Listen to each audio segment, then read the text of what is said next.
فرماتے کہ ٹکیہ کا غائب ہونا فقط حمرہ مشرقیہ کے ذیل ہونے کے ساتھ ہی حاصل ہوتا ہے، کیونکہ مشرق کی سطح مغرب پر بلند ہے اور یہ اس پر جھانکتا ہے، جس کا تذکرہ بعض روایات میں ہوا ہے۔ اس قسم کی روایات کا تیسرا جواب علماء محققین کی جماعت اس طرح سے دیتی ہے،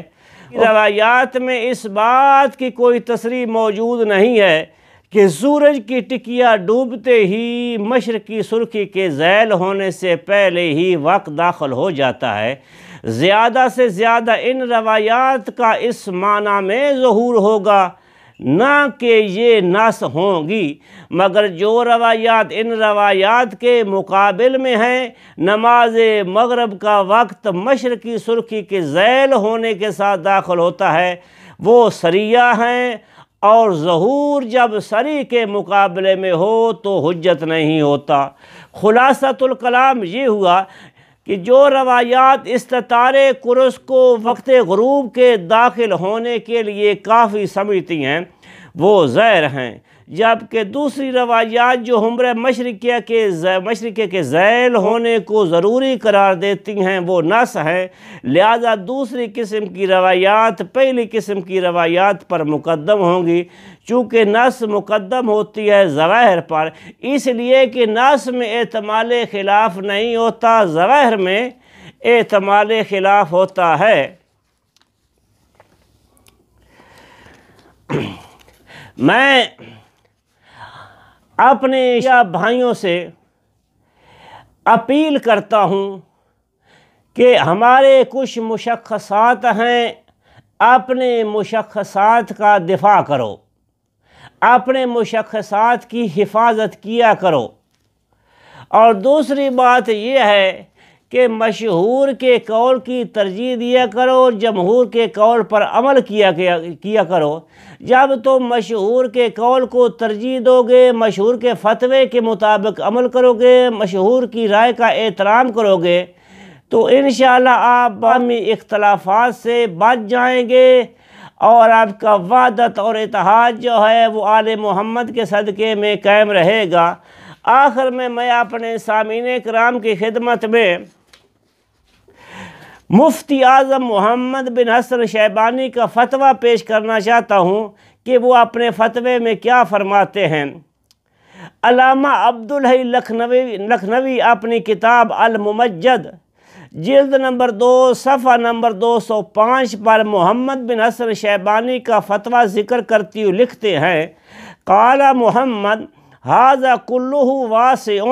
فمن شاء افطر قبل صلاتہ ومن شاء افطر بعدہا کل ذالک لا باس بہ،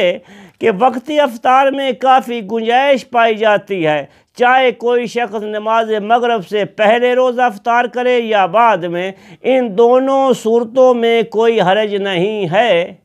تو میں اپنے اہل سنت بھائیوں کی خدمت میں یہ اپیل کرتا ہوں کہ جب آپ شیعہ کے ساتھ افطاری کر رہے ہو یا شیعہ آپ کے گھر میں افطاری کر رہے ہو تو شیعوں کو مجبور نہ کرنا کہ تم روزہ ہمارے ساتھ افطار کرو، کہ اگر ہم آپ کے ساتھ روزہ افطار کریں گے تو ہمارے روزے کو قرات لائق ہو جائے گی۔ محمد بن حسن شیبانی کوئی عام آدمی نہیں ہے، یہ وہ اہل سنت کی عظیم شخصیت ہے کہ جس نے فقہ حنفیہ کی تدوین کے فرائض سر انجام دیے۔ یہ حسن شیبانی فرما رہے ہیں کہ وقتی افطار میں کافی گنجائش پائی جاتی ہے کہ اگر کوئی آدمی چاہے کہ اذان مغرب کے 10-12 منٹ بعد روزہ افطار کرے تو اس کا روزہ صحیح ہے، اس کے روزے کو کسی قسم کی کوئی قرات وغیرہ لائق نہیں ہو رہی۔ آخر دعوانا ان الحمدللہ رب العالمین۔